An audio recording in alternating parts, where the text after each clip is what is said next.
ज्ञानेश्वरा निवृत्ती उदारा सोपानदेवा मुक्ताबाई नमो त्रिभुवन पावनी आद्यत्रय जननी देवांची जयांचे केलिया स्मरण होय सकळ विद्यांचे अधिकरण तेची वंदो श्री चरण श्री गुरूंचे ते नमस्कारोनी आता असक्त बुद्धी सर्वत्र जितात्मा विगत स्पृहा नैष्कर्म्य सिद्धिं परमां संन्यासेनादि गच्छति ऐसी कर्मे साम्य दशा होय तेथ विरेशा मग श्री गुरु आपैसा भेटेची गा।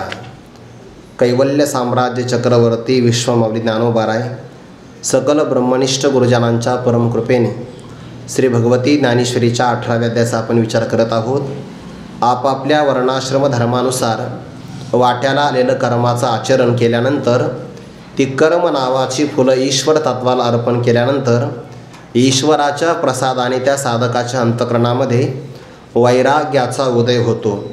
जी वैराग्य नावाची भूमिका प्राप्त झाली असता जगातले सगळे असणारे सुख समुदाय त्याला दुःखरूप वाटू लागतात आणि ईश्वराचा वेध लागल्यामुळे कोणत्याही भोगाचं आकर्षण त्याच्या चित्ताला आकृष्ट करू शकत नाही।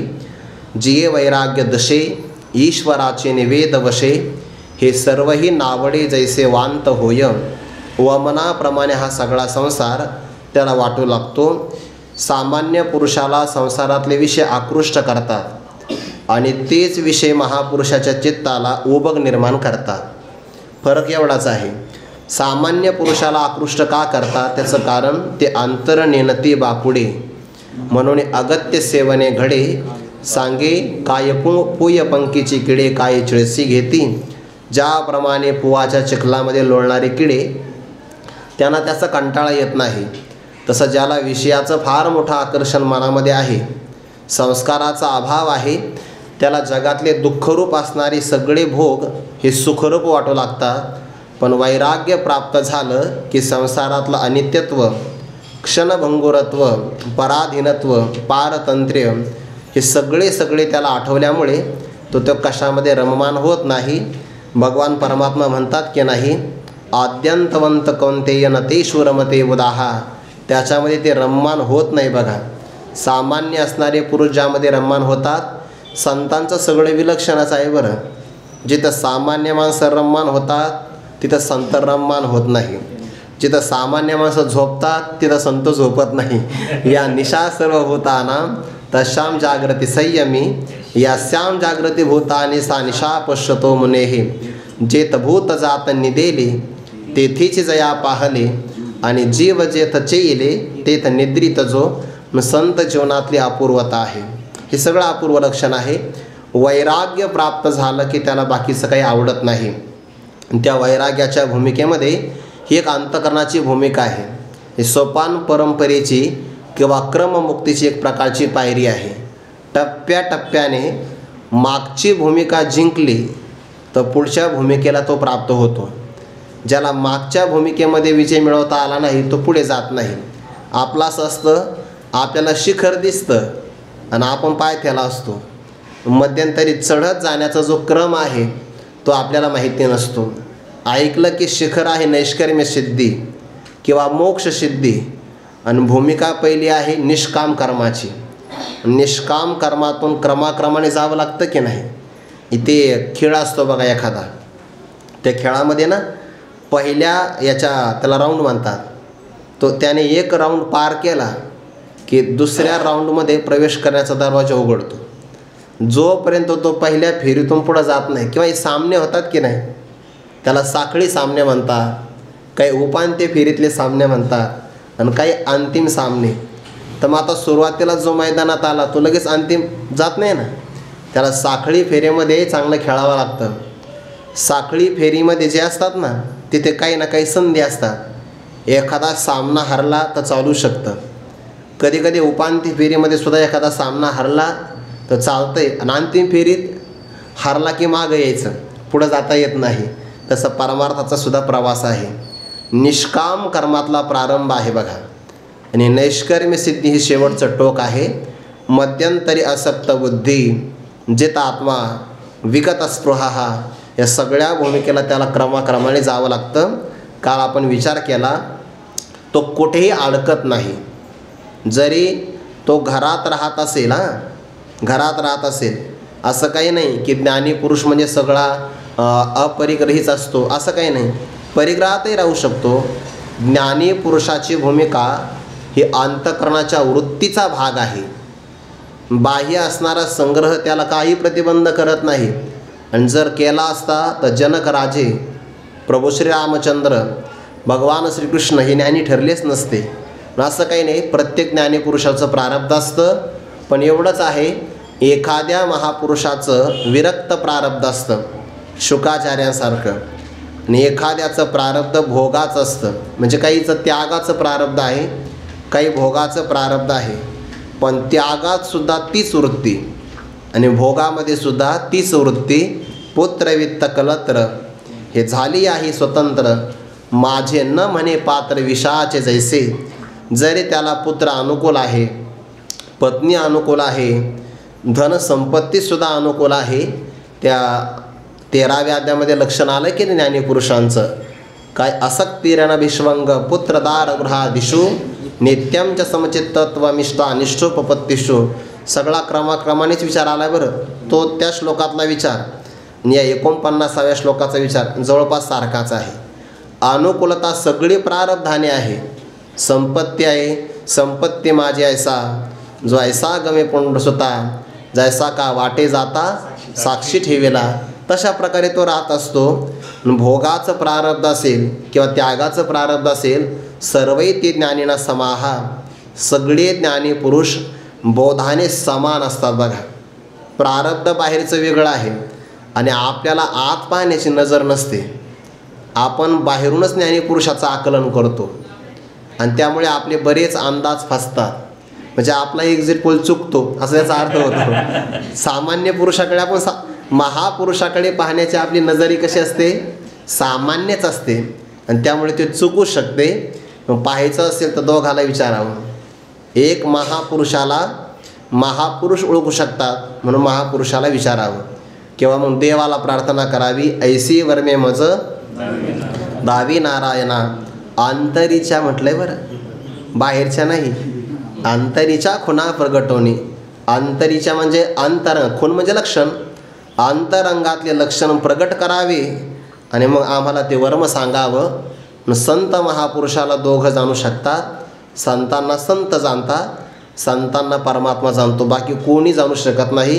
वेद नाही, श्रुती नाही, पुराण नाही, शास्त्र नाही. मग आता जिथं वेद शास्त्र पुराण श्रुती स्मृती हे जाणत नाही, तेथं एर प्राकृत हिंदरे केवी जाणवलं आहे. ज्ञानोबरांची ओळी बरं, माझी नाही. ज्ञानोबरा म्हणतात, तैसे लक्ष्मीचे थोरपण नसरे, जिथं शंभूचे हितपण पुरे, तेथं एर प्राकृत हिंदरे केवी जाणवलं आहे. म्हणून सामान्य माणसं जेव्हा एखाद्या महापुरुषाला सन्मान देत नाही तेव्हा दुःख मानण्याची गरज नाही. का? त्याला नजरच नाही. अंगे व्हावे जे आपण तरीच महिमान येईल कळो. म्हणून आपण आहे ना, आपण असा प्रयत्न करू नये की जगातल्या सगळ्या लोकांनी आपला सन्मान ठेवला पाहिजे.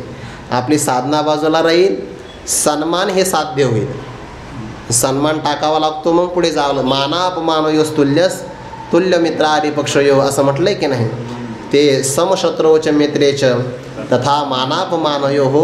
सन्मान, पुरस्कार, प्रसिद्धी हे साधकाच्या जीवनाचं साध्य नाही आहे. उलट सिद्धी लावी पिसे कोण तया पुशे. व्यवहारातले माणसं त्याला पुशे, परमार्थातले कोण पुशे. सिद्धीच्या मागं लागला तर परमार्थातला त्याला कोणी विचारत नाही. मग आता सिद्धी जर वेळ लावत असेल तर प्रसिद्धी डबल वेळ लावते बघा. त्याच्यामुळे त्यामध्ये रम्मान व्हायचं नाही आहे. साधकाचं ते साध्य नाही.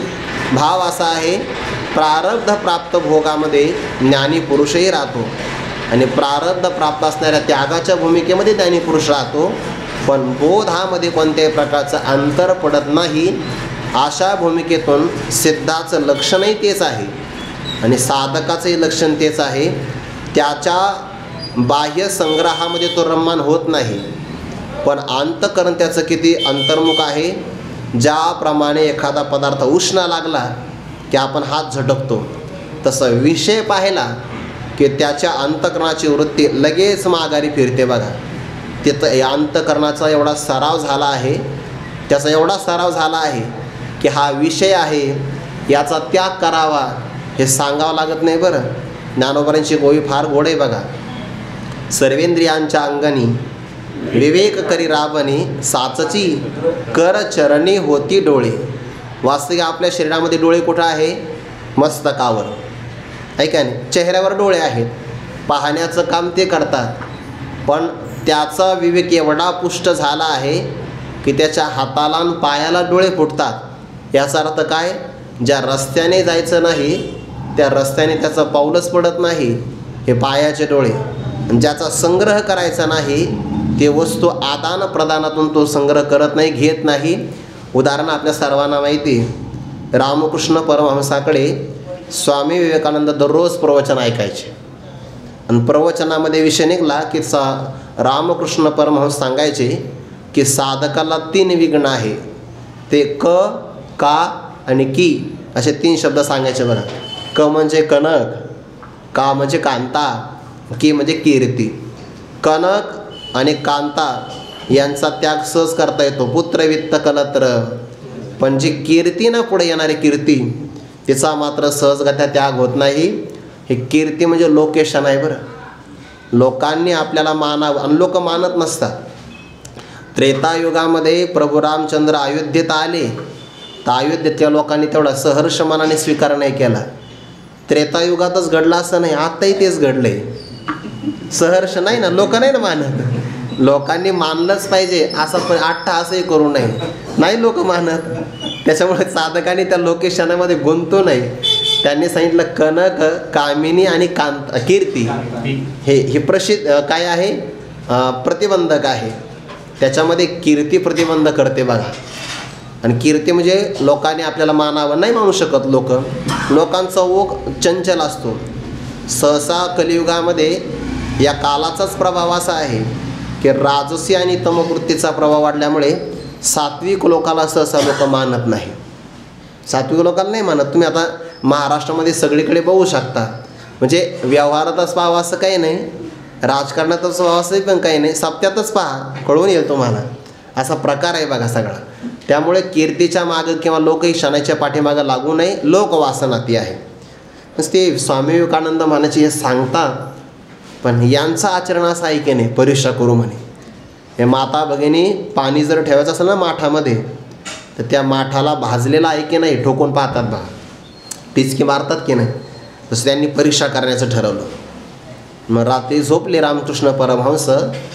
त्यांनी त्या काळातलं रुपयाचं नाणं घेतलं आणि त्यांच्या तळ हातावर ठेवलं. ते तळ हात असा उपडा झाला, टाकून दिलं बघा तळ हाताने ते नाणं. ते म्हणजे बहुतेक यांना कळाला नसेल, दुसऱ्यांदा ठेवलं तरी नाही. शेवटी त्यांनी त्यांच्या त्या अंथरुणाखाली ते नाणं ठेवलं. जणू काही विंचवाचा स्पर्श झाला की काय, किंवा त्याने दंश केला, इतके ते किंचाळले, ओरडले आणि उठून बसले. ह्या काहीतरी इथं आहे म्हणे प्रतिबंध. स्वामी विवेकानंदांच्या लक्षात आलं, साचची करचरणी होते डोळे. रात्रीसुद्धा झोपेच्या अवस्थेमध्ये ज्यांचा हात पैशाला स्पर्श नाही करत, काय अभ्यास असेल आणि आपला काय अभ्यास असेल. झोपेत जर आला असत आपली मूठ अशी झाली असते किंवा सहज खिशात गेली असते, आहे की नाही. आपलाही अभ्यासच आहे की नाही. साचची करचरणी होती डोळे. सगळ्या विषयाला पाहिलं की सगळे त्यांना नजर, त्याला विवेक असं म्हणतात. जसं इथल्या विषयाभोगामध्ये ते आसक्त नाहीत, तसं पारलौकिक भोगात सुद्धा आसक्त नाही.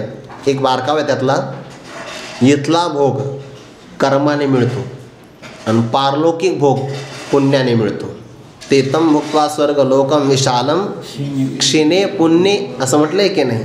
शतमक संपत्ती स्वर्गीची आहे. 100 यज्ञाचं पुण्य, पुण्याचा संग्रह असेल तर स्वर्गातला भोग आहे, आणि कर्माचा संग्रह असेल तर इथला भोग आहे. आणि इथल्या भोगासाठी कर्म महत्त्वाचं, आणि पारलौकिक भोगासाठी कर्माचा सूक्ष्म संस्कार, ज्याला पुण्य किंवा धर्म असं म्हणतात, तो महत्त्वाचा. तो कोबारा म्हणतात त्याचं वर्म आम्हाला कळालं आहे. तो का म्हणे, त्यांचे कळले आम्हा वर्म जे जे कर्म म्हणजे इथलं आणि धर्म म्हणजे पारलौकिक नाशिवंत आहे, त्यामुळे त्यात ते रममान होत नाही.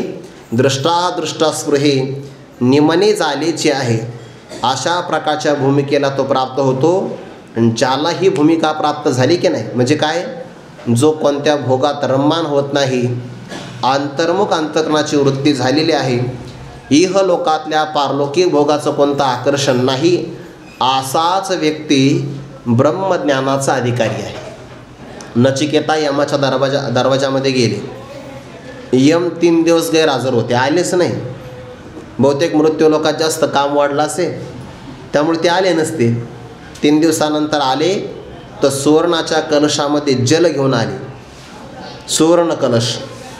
आल्यानंतर सांगितलं, तुम्ही अतिथी आहात, 3 दिवस तुम्ही उपवासी राहिलात, 3 दिवसाच्या मोबदल्यामध्ये मी 3 वरदान देतो, मागून घ्या. ते म्हणले, पहिल्या वरदानामध्ये मी माघारी गेल्यानंतर वडील माझ्यावर प्रसन्न व्हावे, नाराज होऊ नये. तथास्तु, प्रसन्न होतील वडील.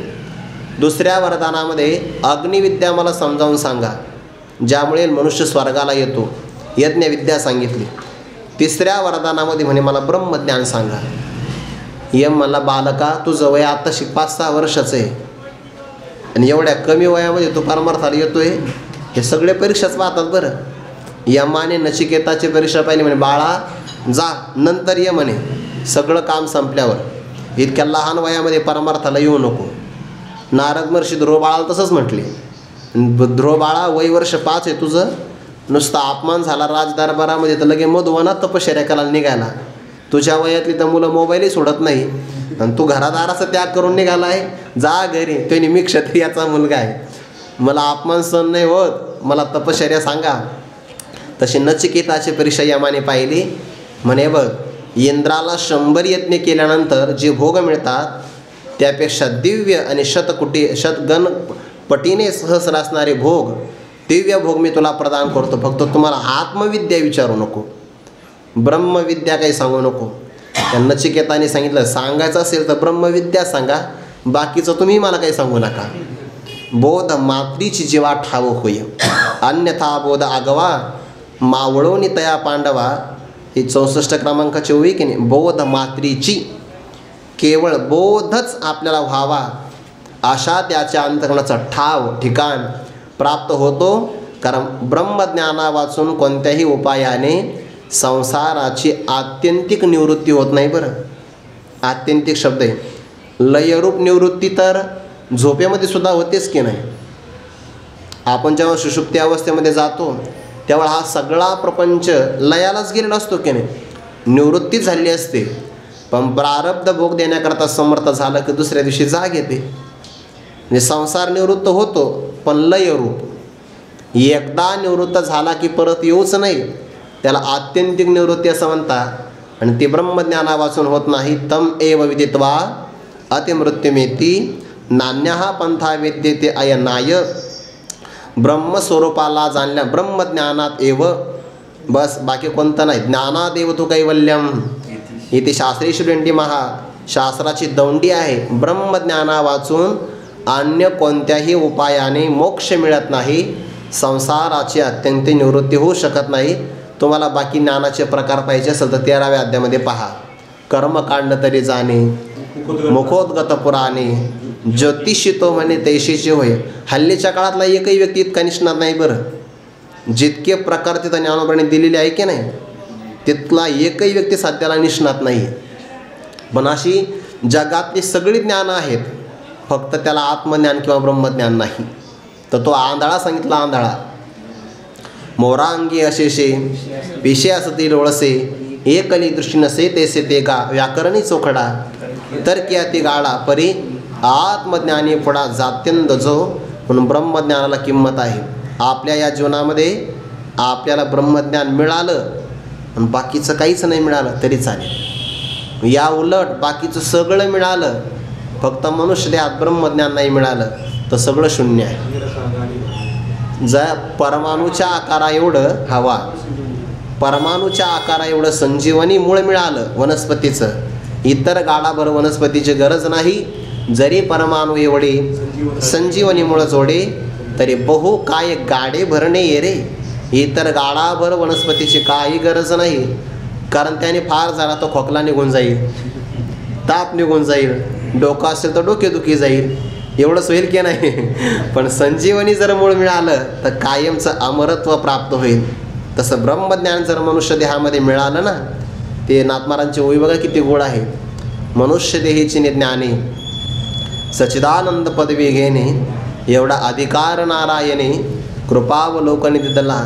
जर या देहामध्ये जो न साधी ब्रह्मज्ञान जर साध्य करत नसेल तर बाकीचं सगळं ततः किम ततः किम ततः किम ततः किम सगळं शून्य आहे, शून्य आहे. म्हणून मला बोधच प्राप्त व्हावा, बस बाकी मला काही नको, अशी त्याच्या अंतःकरणाची भूमिका तयार होते. या भूमिकेमध्ये प्रारब्ध भोगून संपलं जातं. नवीन क्रियमान कर्म अहंकार नसल्यामुळे संचित कर्मांमध्ये भर पडत नाही. आणि एकदा त्याला ब्रह्मज्ञान झालं की संचित कर्म जळून जात असतं. किती असू द्या, संचित कर्म ज्ञानाने दग्ध होतं, प्रारब्ध कर्म भोगाने संपतं, आणि क्रियामान कर्म अहंकार नसल्यामुळे लागतच नाही. अशी कर्माची साम्यदशा प्राप्त होते. आणि ही साम्यदशा प्राप्त झाली तर त्याचा अधिकार एवढा श्रेष्ठ आहे की त्याला श्रीगुरूंच्या संतांच्या भेटीला जाण्याची आवश्यकता नाही. संत त्याचा शोध घेत घेत आपोआप चालत येतात. बघा, निसर्गातलं उदाहरण आपल्याला माहिती. ज्या आम्र वृक्षाचा एखादा आम्र फळ जर त्याला पाड लागला ना, तर त्या शुकाला पोपटाला सांगावं लागत नाही, असं पत्र किंवा मेसेज पाठवावं लागत नाही की आता पिकत आलेले पाड येता का तुम्ही, आम्ही तुमच्या प्रतीक्षेत आहोत, असं असतं का? नाही. बघा, जर पिकला ना, पाड पिकला की बरोबर तो असणारा पोपट त्याच फळावर येऊन बसतो. काय शास्त्र असेल ना, 10,000 फळं असू दे आंब्याचे, जो पिकला असेल पोपट बरोबर त्यावरच जाऊन बसतो. ना आपण पिकला म्हणून एकाला दगड मारतो तर कच्चाच येतो आपल्या हातामध्ये, आपला तो अधिकार आहे. जर परिपक्व झाला तर पोपट आपोआप चालत येतो. कमळाचं पुष्प विकसित झालं की भ्रमर जसा आपोआप चालत येतो, तसं साधकाची भूमिका तयार झाली की संत त्याचा शोध घेत घेत आपोआप चालत येतात. हस्तामलकांचं उदाहरण आहे, तुकोबारायांचं उदाहरण आहे, संत वाङ्मध्ये अनेक उदाहरणं आहे की श्री गुरुच त्यांचा शोध घेत घेत आले. हस्तामलकांचं चरित्र आपण बऱ्याच वेळा पाहिलं आहे पाठामध्ये. त्या हस्तामलकांच्या घरी बोललेच नाही 8 वर्षापर्यंत. त्यांना असं वाटलं मी जर बोललो तर वडील मला गायत्री मंत्र शिकवतील, गायत्री मंत्र शिकला की माझ्या गळ्यात जानवं पडेल, जानवं पडलं तर मी ब्राह्मण सिद्ध होईल, आणि एकदा ब्राह्मणत्व सिद्ध झालं शमोदमस्तपशौचम, हे सगळे कर्म माझ्या मागं लागेल. आणि हे सगळे कर्म देहाचे आहेत, वर्णाश्रमाचे आहेत. मी तर वर्ण आणि आश्रम देहापेक्षा वेगळा आहे, त्यापेक्षा बोलायचंच नाही. वडील म्हणले, मंत्राचा उच्चार नाही करत, नाराज झाले. आईकडे कधी स्तनपानच मागितलं नाही, आई नाराज झाली. वात्सल्य सुखाचा आनंदच नाही. आता जिथं घरातले लोक मान देत नाही तिथं गावातले काय मान देणार आहे. घरातून सगळे उदास झाले. शंकराचार्य भिक्षा मागायला आले. ऐसी कर्मे साम्यदशा होय तेथ विरेशा, मग श्री गुरु आपैसा भेटेचे का. श्री म्हणजे ब्रह्मविद्या ही लक्ष्मी, आणि त्याने जे संपन्न आहेत. गुरु शब्दाचा अर्थ अज्ञान अंधकाराचा नाश करणारे ती सूर्य आहे. ते आले बघा. ओम भवती भिक्षाम देही, भिक्षाम देही तर भिक्षा घेऊन आली ती आई. तिचा चेहरा मात्र पडलेला होता. विचारलं, म्हणे चेहरा का पडला. म्हणे हा मुलगा आम्हाला प्राप्त झाला दैवयोगाने, पण आजपर्यंत कधी बोललाच नाही, रडला नाही, याने कधी भोजनही मागितलं नाही, काहीच नाही. का बरं. म्हणे भोजन का मागितलं नाही. जो आतून तृप्त असतो ना, तो बाहेरून तृप्त होण्याची अपेक्षा करत नाही. बघा, ज्याचा आतमध्ये दुष्काळ असतो त्याला बाहेरून गोळा करावं असं वाटतं. जो आतमध्ये तृप्त आहे त्याला काही घेणं देणं नाही. ज्ञानोबांची ओवी बघा. वार्षी विन सागरू जैसा जळे नित्य निर्भरू, तैसा निरुपचार संतोषीचो. कोणताच उपचार नाही, विषय नाही, कोणी स्तुती करत नाही, कोणी पुष्पगुच्छ देऊन सत्कारही करत नाही. त्याला उपचाररहित प्रसन्नता म्हणतात. ती परमार्थामध्ये मिळते. अखंडित प्रसन्नता आधी जेत चित्ता, तिथं रिगणे नाही समजता संसार दुःखा. निर्विषयी जो आनंद असतो की नाही, त्याची तुलना जगात कुणीच करू शकत नाही. ब्रह्मदेवसुद्धा, जिथं ब्रह्मदेव नाही तर इंद्र काय करणार आहे. त्या आनंदात तो बालक मग्न असायचा आणि घरातले नाराज असायचे. म्हणजे खायला काही मागत नाही, काहीच नाही, रडतही नाही, आडखळतही नाही, उच्चारही कशाचा करत नाही. आणि हा बालक जन्माला आला ना, नव्हता तर नसलेला मुलगा दुःख देतो, आणि प्राप्त झाला तर बोलत नाही म्हणून दुःख देतो. संसारातली गणित अपूर्ण राहतात, कायम अपूर्ण, कारण ते कधीच पूर्ण मनाप्रमाणे कधी घडत नाही की नाही. ते म्हणले, महाराज हा मुलगा आमच्या काहीच कामाचा नाही, जा घेऊन तुम्हाला काम आला तर, तुमच्या आश्रमात काही सेवा करायला काम आहे. किती अवघड गोष्ट आहे. हुशार मुलगा असेल तर कोणीच देत नाही.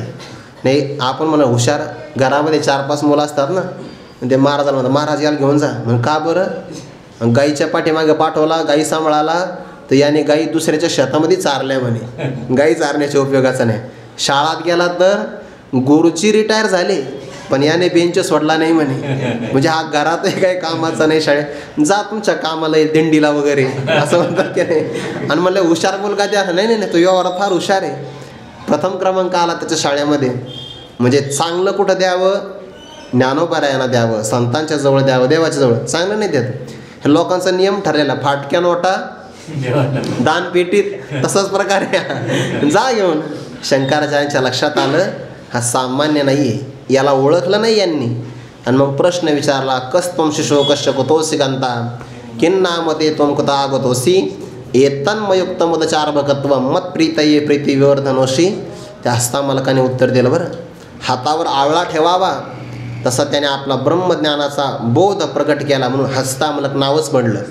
नाहम मनुष्यो न च देव यक्षो न ब्राह्मण क्षत्रिय वैश्यशूद्राः न ब्रह्मचारी न गृही वनस्तो भिक्षुर्न चाहम. कोण आहे?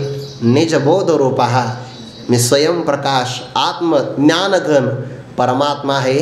आणि हा त्यांचा बोध पाहिल्यानंतर श्री गुरु आपैसा भेटेचे का. तुकोबारायांचं उदाहरण आहे आपल्या संप्रदायामध्ये. सापडविले वाटे जाता गंगा स्नाना. तुकोबारायांची भूमिका प्राप्त झाली की नाही. म्हणून श्री गुरु बाबाजी चैतन्य स्वतः तुकोबारायांचा शोध घेत आले. गुरुवारी मारुती बाबा जो मला सप्त्यामध्ये ना, त्या कीर्तनामध्ये सत्यगुरु राई या अभंगावर कीर्तन करत असताना एक वाक्य खूप गोड सांगतात. काय तुकोबारायांचा अधिकार असेल? स्वप्नात बोध झाला बघा. म्हणून जरी कदाचित एखादा व्यक्ती म्हणे की स्वप्नात बोध झाला, स्वप्न खोटं असतं, नाही, सत्य शब्द कसा ठेवला आहे हा 2-3 अर्थ होतात बरं का. सत्य गुरु राये कृपा मज केली, सत्य विशेषण आहे. सत्य गुरु राये, आमचे गुरुराज सत्य होते म्हणजे खरे होते. श्रोत्रिय ब्रह्मनिष्ठ कृपाळू या लक्षणात बसणारे होते म्हणून ते खरे होते. गुरुपदाला प्राप्त होते म्हणून सत्य गुरु राये. दुसरा अर्थ, गुरु राये सत्य कृपा मज केली, त्यांनी खरी कृपा माझ्यावर केली. काय अधिकार असेल तुकोबारांचं? हे बाबांचं वाक्य आहे. स्वप्नात बोध सफल झाला. आपल्याला जागृतीमध्ये करावा लागतो, कारण बोधाकरता ज्या भूमिका 9 अवस्था प्रतिपादन केल्या आपल्याला 3च माहिती आहे, जागृती, स्वप्न, सुषुप्ती. पण त्यात प्रत्येकात 3 प्रकार होता. जागृती जागृती जागृती स्वप्न जागृती सुषुप्ती. स्वप्न जागृती स्वप्न स्वप्न स्वप्न सुषुप्ती. सुषुप्ती जागृती सुषुप्ती स्वप्न सुषुप्ती सुषुप्ती असे प्रकार केले आहेत. त्यापैकी एका भूमिकेमध्ये जी स्वप्न जागृती आहे, स्वप्नात घडलं आहे पण जागृतीचा भाव आहे, ती सुद्धा अवस्था ब्रह्मज्ञानाला उपयोगाची. मग श्री गुरु आपैसा भेटायची का. श्री गुरु आपोआप भेटतात. जे लोक म्हणतात की नाही हल्लीच्या काळामध्ये संत नाही, खरे महात्मे नाही. खरे महात्मे आजही आहेत, कारण त्यांना संत म्हणतात. जे सत्स्वरूपाला प्राप्त झाले त्यांना म्हणतात संत, ते आजही आहेत. आणि मग असे भेटत का नाही? एवढं सोपं आहे का? ज्याप्रमाणे इतर गारगोटी मिळतात तसं रत्न मिळत नाही, तसे इतर माणसं भरपूर मिळतात. येर बहुत जोडते किरटी जयांची भजने भोगासाठी, असे भरपूर मिळतात. पण समहात्मा सुदुर्लभ हा ती मिळत नाही. जोपर्यंत आपला अधिकार सिद्ध होत नाही तोपर्यंत संत आपल्याला दर्शन देतच नाही. त्यांचं दर्शन कायमच आहे. आपल्या डोळ्यामध्ये जर काही वेळ असेल तर चंद्र आपल्याला पिवळाच दिसणार आहे, पांढरा दिसणारच नाही. जोपर्यंत ढगांचा पडदा आहे तोपर्यंत सूर्यदर्शन होत नाही. तसं जोपर्यंत आपल्यावर विकाराचे, विषयाच्या आकर्षणाचे, अंतःकरणातल्या अनेक द्वेष, गाठी, मत्सराचे पडदे आहेत ना, तोपर्यंत संत आपल्याला दर्शन देत नाही. म्हणून पहिल्यांदा हे प्रतिबंध दूर केले पाहिजे. आणि हे झाले की मग श्री गुरु आपैसा आपोआप चकार शब्द वापरला, भेटे नाही, भेटेची गाय, भेटतातच हा ज्ञानोबांचा शब्द आहे. आणि अशा जेव्हा ओव्या येतात ना, तेव्हा या ओव्यावर आपली श्रद्धा असावी. मग म्हणावं, संतांची या पायी हा माझा विश्वास, सर्व भावे दास झालो त्यांचा. तेव्हा ते भेटतात. आणि एकदा भेटले की संतांचं औदार्य एवढं असतं की ज्याला भेट दिली त्याला ती अपूर्ण ठेवत नाही. बरं, व्यवहारातलं एवढं औदार्य कोणाकडंच नाही. अमृतानुभवामधली ओवी आहे, कैवल्य कनकाचे आदाना, जो न कडसी थोरा साना, द्रष्ट्याचे दर्शना पाडावो जो. कैवल्य ना मोक्ष, मोक्ष हेच सोनं आहे. आणि त्या मोक्ष नावाच्या सुवर्णाचं दान करताना जे संत महात्मे कधीच भेदभाव करत नाही. न कडसी थोरा साना, हा लहान आहे का हा मोठा आहे असं विचार नाही करत. बरं, भागवतामध्ये विचार आला, नारदांनी ज्ञान दिलं बघा, तर व्यासांनाही ज्ञान दिलं की नाही, तर व्यास महाज्ञानी असं पाहिलं नाही आणि ध्रुवबाळ अज्ञानी असंही पाहिलं नाही. किंवा भक्त प्रल्हाद हा राक्षस कुळातला आहे हेही पाहिलं नाही. सगळ्यांना समान ज्ञान प्रदान केले बघा.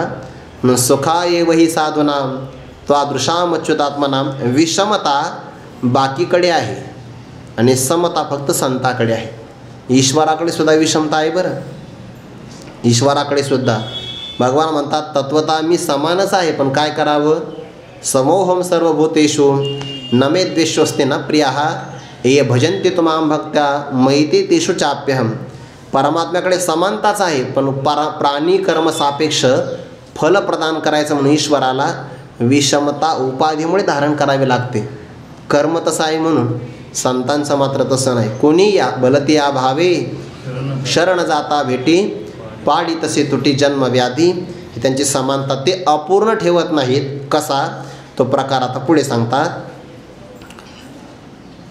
रात्रीची चौपाहरी वेचिलिया अवधारी, डोळ्यात मारी मिळे जैसा, का येवोनी फळाचा घड, पारुषवी केळीची वाढ, श्री गुरु भेटोनी करी पाड, मुमुक्षु तैसा. आणि दुसरा पाठ आहे बुभुत्सु तैसा. दोन्ही पाठ आहे, पाठभेद म्हणतात त्याला. श्री गुरूंचं आपल्याला दर्शन झालं, हा सगळा प्रवास ध्यानात ठेवा. निष्काम कर्म, ईश प्रसाद, वैराग्याची प्राप्ती, त्यातून सगळ्या भोगांचा परित्याग, कर्माची साम्य दशा आणि मग श्री गुरूंचं दर्शन. या सगळ्या क्रमाचा विचार केला तर आपल्याला असं दिसतं आहे की जर बोध प्राप्त करायचा असेल ना, तर श्री गुरूच एकमेव पर्याय आहे, बाकी कोणी नाही. इथे ज्ञानोबाचा शब्द तसा आहे. मग ईश्वरू आपैसा भेटेचे का असा शब्द नाही ठेवलेला. कारण बोध प्रदान करण्याचं सामर्थ्य जे आहे ना, ते प्रत्यक्ष ईश्वराकडे सुद्धा नाही. बरं, ईश्वराला श्रीगुरूंच्या भूमिकेत यावं लागतं तर बोध प्रदान होत असतो. हे उदाहरण आपल्यालाही माहिती आहे. पहिल्या अध्यायामध्ये परमात्मा साक्षात रथावर आरूढ आहे, पण अर्जुनाचा शोक मात्र नाहीसा झाला नाही. जेव्हा भक्तराज अर्जुन म्हणले ना, शिष्यस्तेहम, मी तुमचा शिष्य आहे, मला उपदेश करा. आता हे शिष्य झाले म्हणजे ते कोण झाले, ते गुरु झाले. ते अगोदरच जगद्गुरू होते. कृष्णम वंदे जगद्गुरू. पण जोपर्यंत समोरचा शिष्य भावात येत नाही तोपर्यंत भगवान गुरु भावात आलेच नाही. आणि मग माझ्या विठोबाचा कैसा प्रेमभाव आपणची देव होय. जेव्हा ते गुरु भावात येतील तेव्हा ते बोध प्रदान करतात. याचा अर्थ बोध प्रदान करण्याची मालकी किंवा हक्क हल्लीच्या काळामध्ये पेटेंट ते फक्त श्रीगुरूंचंच आहे, बाकी कोणाचं नाही. आणि मग श्रीगुरू पूर्ण कसे करतात साधकाला. पहिलं उदाहरण, रात्रीचे चौपाहरी. पाहरी म्हणजे प्रहर, 3 तासाचं एक प्रहर. चौपाहरी म्हणजे 12 तास, 12 तासाची रात्र. रात्रीची चौपाहरी, रात्रीचे 4 प्रहर वेचलिया, खर्च झाले असता. अवधारी, अर्जुना ऐक बरं, डोळ्यात मारी मिळे जैसा. आपल्या डोळ्यांना तमनाम अंधकार, अंधकाराचा शत्रू सूर्य ज्याप्रमाणे मिळतो. सूर्य तयारच आहे मिळायला, पण काय करावं. सूर्याचं दर्शन ज्या डोळ्याला होतं त्या डोळ्याला प्रतीक्षा करावी लागते. कोणती? रात्रीचे 4 प्रहर जावे लागतात. परमार्थामध्ये प्रतीक्षा करावी लागते. बरं, असं नाही की लगे मागच्या आठवड्यामध्ये माळ घातली तुळशीची आणि लगे आता लगे फार मोठा बाबा, असं नाही घडत ते. त्याला काहीतरी प्रतीक्षा जायला लागतं ना. कालेन परिपच्यन्ते कृषी गर्भादय यथा. पेरलं की लगेच उगवतं का? त्याला सुद्धा 2.5 महिने, 4 महिने, 6 महिने, वर्ष, कधी कधी 18 महिने. ऊस असेल तर 18 महिने वाट बघावी लागते की नाही, प्रतीक्षा करावी लागते. तसं श्री गुरु आल्यानंतर प्रतीक्षेचा काळ संपला की पूर्णता प्राप्त होते. दुसरं उदाहरण, का येवोनी फळाचा घड पारुशवी केळीची वाढ. पारुशवी म्हणजे खुंटवी, थांबविणे असा त्याचा अर्थ होतो. केळीच्या वृक्षाला त्या घड जर आला ना तर घड येईपर्यंतच तिची वाढ होते. एकदा घड आला की त्या केळीच्या झाडाची वाढ आपोआप खुंटते, बंद पडते. बघा, श्री गुरु तसं करतात. श्री गुरु भेटोनी करी पाड. पाड म्हणजे प्रकार, पाड म्हणजे योग्यता. श्री गुरु तसा प्रकार करतात किंवा तशी योग्यता त्या मुमुक्षूला, ज्याला मोक्षाची इच्छा आहे त्याला मुमुक्षू म्हणतात. आणि बुभुत्सू म्हणजे ज्याला बोधाची इच्छा आहे. दोन्ही अर्थ होतात. कारण बोध मात्रेची जीवा बुभुत्सू शब्द लागेल आणि बोधानेच मोक्ष प्राप्त होतो. मुमुक्षूपणा असा अर्थ लागेल. ज्याप्रमाणे घड आला की केळीची वाढ आपोआप बंद पडते, खुंटते, तसं श्रीगुरू भेटले की त्याची कर्माची वाढ थांबते. बघा, पाठीमागे एक शब्द आला होता आपला, नाना कर्म मार्ग श्रमा शेवटो जेत. कर्माच्या मार्गाने धावणारा साधक त्याचा शेवट कुठं होतो? वैराग्यामध्ये. आणि वैराग्य आलं की श्रीगुरू त्याला ज्ञान देतात. कर्माची आता गरज नाही, कर्म आपोआप संपून जातं. फळली केळी उन्मुळे तैसे आत्मलाभे प्रबळे, जयाची क्रिया ढाळे ढाळे गळते आहे. केळीचा घड परिपक्व झाला की तिची वाढही खुंटते आणि ती खाली पडते. बरं, मुळापासून तिचं उच्चाटन होऊन जातं. त्याप्रमाणे प्रबळ आत्मलाभ झाला की कर्म आपोआप बंद पडतं किंवा कर्माचं उच्चाटन होतं, कर्म सिद्ध होत नाही असा त्याचा अर्थ. श्री गुरु भेटवणी करी पाड मुमुक्षो तैसा. आता यांचं दर्शन कसं होईल? 2 अभंग पाहण्यासारखे आहे. बरं, ऐसे कैसियाने भेटते ते साधू, हा नाथ महाराजांचा अभंग आहे. नाथ महाराज ऐसे कैसियाने भेटते ते साधू. आणि नाथ महाराजांनी जो प्रश्न विचारला त्या अभंगाला उत्तर तुकोबरायांचं आहे. ऐसे ऐसियाने भेटते ते साधू. म्हणजे नाथ महाराजांच्या आणि तुकोबरायांच्या जीवनामध्ये कालावधीमध्ये जवळपास 150-200 वर्षाचं अंतर आहे. बघा, नाथ महाराजांच्या अभंगाला तुकोबरायांचं उत्तर आहे. किती गोड अभंग आहे. मन बुद्धी काया वाचा शुद्ध करी, रूप सर्वत्र देखुनी नमस्कारी, लघुत्व सर्व भावे अंगीकारी, सांडी मांडी मी तुपनायची थोरी रे. पुढे माना मान मोह माया मिथ्या, वर्ते समाधानी जाणून नेनता, साधू भेट देती तयावचिता रे. एक पूर्वपद आठवत नाही बघा आता. माना मान मोह माया मिथ्याचा अगोदर आहे. वर्ते समाधानी जाणून नेनता, शेवटचं चरण साधू भेट देती तया अवचिता रे. मनी दृढ धरी विश्वास, नाही सांडी मांडीचा सायास. पुढे साधू दर्शन नित्य काळ त्यास, तो का म्हणे जो विठ्ठला जाणी वेसरे. श्रीगुरू कोणाला भेटतात? श्रीगुरू भेटोनी शब्द आला की नाही, ज्याला भेटतात त्याची योग्यता त्या अभंगात आलेली आहे.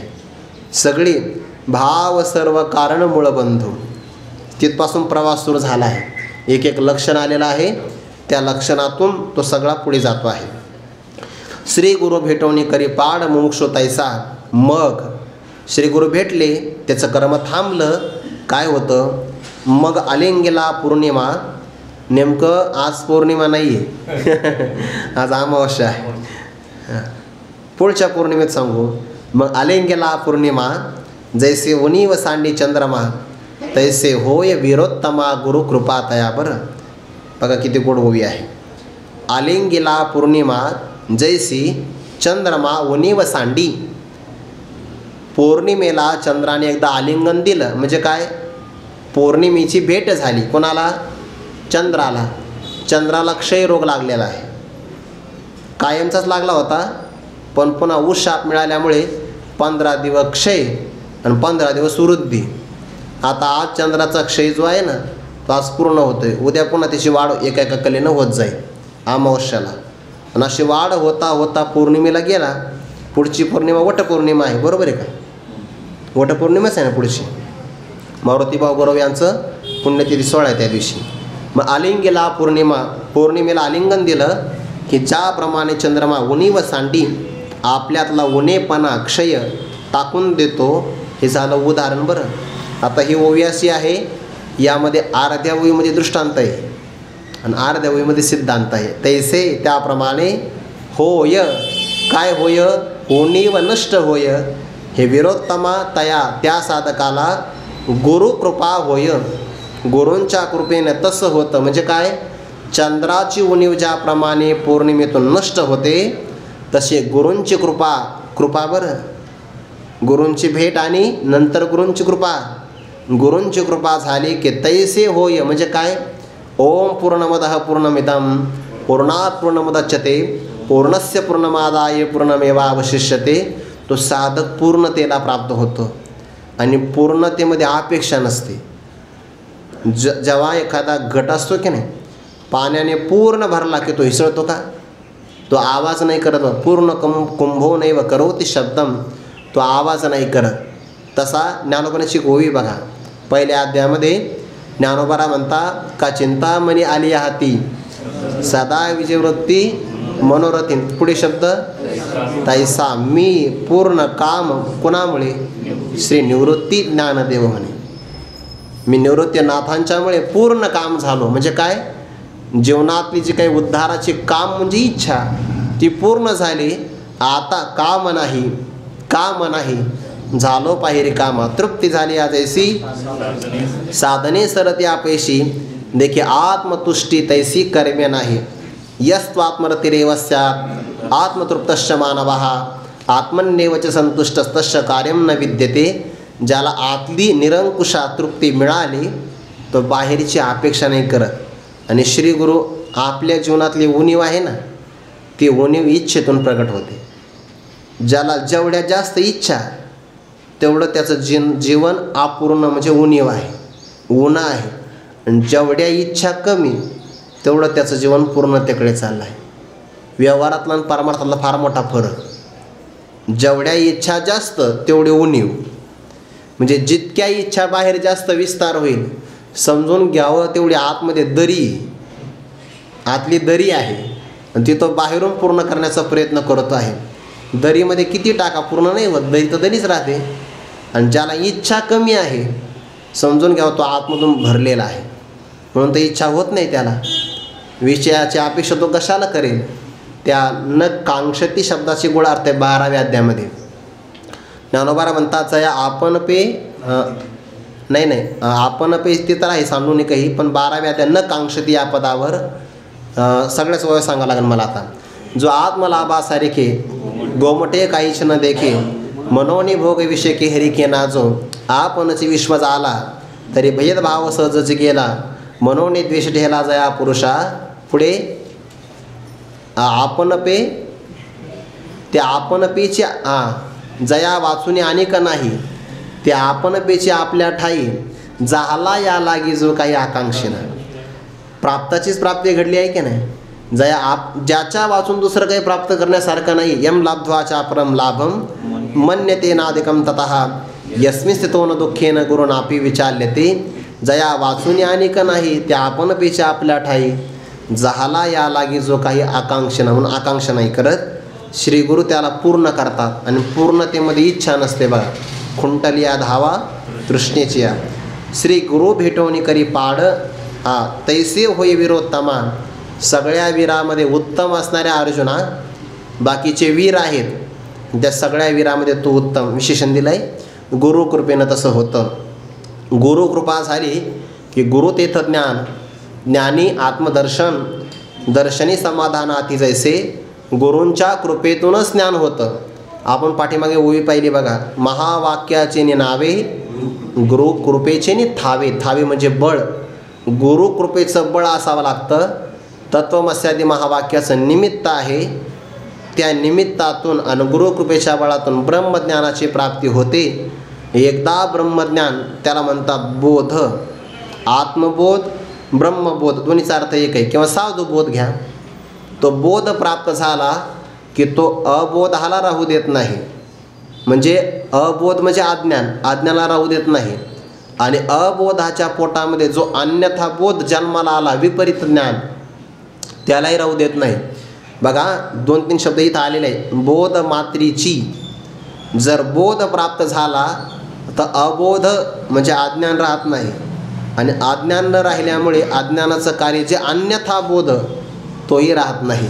म्हणजे अन्यथा बोधाला आणि अबोधाला घालवणारा शुद्ध बोध आहे बरं, शुद्ध बोध. बघा तेव्हा अबोध मात्र असे, अबोध म्हणजेच काय, अज्ञान.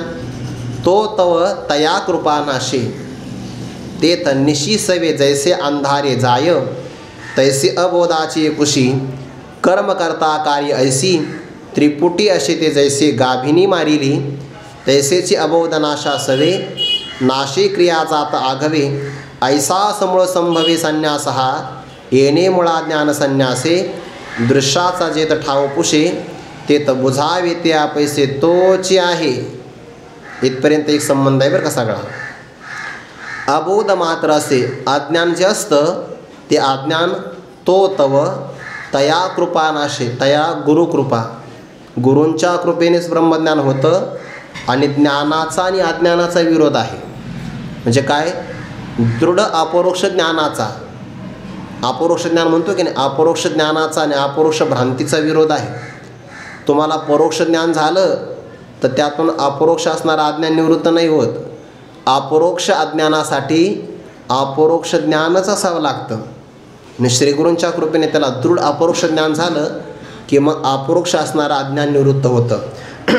तेव्हा अबोध मात्र असे तो तेव्हा तया कृपा नाशे. एकदा अज्ञान गेलं की अज्ञान कार्य आहे. बघा आपलं कारण आहे, कारण नष्ट झालं की त्याचं कार्य आपोआप नष्ट होतं. जसं झाडाचं मूळ तुटलं की झाडाच्या फांद्या आपोआप काय होतात, वेगळ्या तोडाव्या लागत नाही. तसं अज्ञान, आत्मस्वरूपाचं अज्ञान हे सगळ्या प्रपंचाचं मूळ कारण आहे. मूळ बीज अज्ञान खाई असं म्हटलं आहे बघा. आणि ते गुरूंच्या कृपेने नष्ट झालं तर पुढे बाकीच्या असणाऱ्या प्रपंचाची निवृत्ती करायची गरज नाही. आपल्याकडे शब्द आहे अज्ञानाचा नाश आणि अज्ञान कार्याचा बाध. म्हणून एखाद्या महापुरुषाला ब्रह्मज्ञान झालं तर त्याचं अज्ञान नष्ट होतं. पण अज्ञान जरी नष्ट झालं तर अज्ञानाचं कार्य म्हणजे कारण नष्ट होतं. पण कारण जरी नष्ट झालं तर कार्य काही वेळापर्यंत राहतं. आणि जर तसं नाही घडलं तर ब्रह्मज्ञान झालं की लगेच देह पडेल, म्हणजे मृत्यू प्राप्त होईल. पण तसं होत नाही. अज्ञान नष्ट झालं तरी पण अज्ञानाचं कार्य काही काळापर्यंत राहतं. जसं झाड मुळापासून उच्चाटन केलं तर ओलावा काही दिवसापर्यंत राहतोच की नाही, तसं ब्रह्मज्ञान जरी झालं तरी देह प्रारब्ध संपेपर्यंत राहत असतो. म्हणून अज्ञान नष्ट होतं आणि अज्ञान कार्य खोटं ठरतं, त्याला म्हणतात अज्ञान कार्याचा बाध. म्हणून 2 शब्द ध्यानात ठेवायचे. ब्रह्मज्ञान झालं की अज्ञानाचा नाश आणि अज्ञान कार्याचा बाध, 2 शब्द ध्यानात ठेवायचे. तैसी तो तव तया कृपा नाशे. मग काय होतं, निशी सवे जैसे अंधारे जाय. निशी म्हणजे रात्र, रात्र ही कारण आहे कशाला, अंधाराला, म्हणजे अंधार कार्य आहे. जर अंधकार दूर करायचा असेल तर तुम्ही किती दिवे लावा, काही होणार नाही.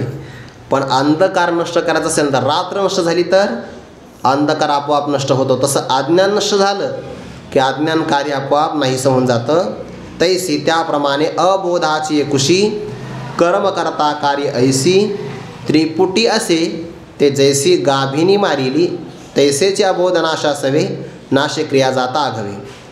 अबोधाची कुशी, कुशी म्हणजे पोटामध्ये, अज्ञानाच्या पोटामध्ये कर्म करता कार्य ही त्रिपुटी आहे. सगळे व्यवहार त्रिपुटीमध्ये घडतात. कर्म करणारा कोणीतरी करता लागतो, तो कोणत्या तरी क्रिया करतो आणि कोणत्या तर विषयाला प्राप्त करतो. ज्या विषयाला प्राप्त करतो ते असं त्याचं कर्म, ज्या साधनाच्या द्वारे करतो ते आहे कार्य, आणि करणारा आहे करता. करता, कर्म आणि कार्य ही त्रिपुटी आहे. आणि ही त्रिपुटी अज्ञानाच्या पोटात राहते. आता अज्ञानच ब्रह्मज्ञाना नष्ट झालं तर त्रिपुटी राहील का, राहणार नाही. कसं, त्रिपुटी असे ते जैसी गाभिनी मारिली. एखादी गर्भवती स्त्री आहे आणि ती मृत झाली आता ती मृत झाल्याबरोबर तिच्या पोटातला गर्भ तोही आपोआप मरतो, कारण ती कारण आहे आणि गर्भ काय आहे? कार्य, कारण तिच्या पोटात राहणारा गर्भ आहे. तसं अज्ञानाच्या पोटामध्ये त्रिपुटी राहते. अज्ञानच नाहीच झालं की त्रिपुटी आपोआप नष्ट होते. तैसेची त्याचप्रमाणे अबोधनाशासवे, अबोध म्हणजे अज्ञान, त्याचा नाश झाल्याबरोबर नाशे क्रिया जाता आघवे, क्रिया म्हणजे कर्म, सगळी त्रिपुटी कर्म घेऊन घ्या, सगळ्या क्रियांचा समून आघवे नाशे पूर्णतया नष्ट होतो. ऐसा या प्रकारे समूळ संभवे संन्यास. संन्यास म्हणजेच काय? त्याग.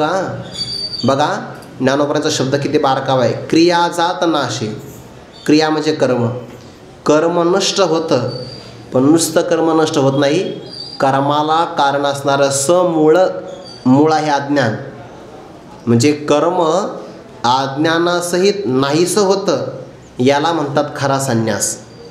म्हणजे ब्रह्मज्ञान झालं की अज्ञानाचा त्याग होतो, अज्ञानाचा त्याग झाला की कर्माचा त्याग होतो. असा कर्माचा, त्याचं कारण असणारं अज्ञान यांच्यासहित त्याग झाला की तो खरा संन्यास आहे. आणि हा ज्ञानप्रधान संन्यास ज्याला प्राप्त होतो तो निष्कर्मी सिद्धीला प्राप्त करून घेतो.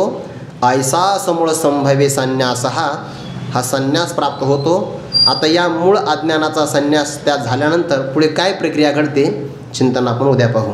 कुंडली गौरधारी विठ्ठल श्री ज्ञानदेव तुकाराम मौली ज्ञानेश्वर महाराज की जय. जगद्गुरु तुकाराम महाराज की जय. सद्गुरु जोग महाराज की जय.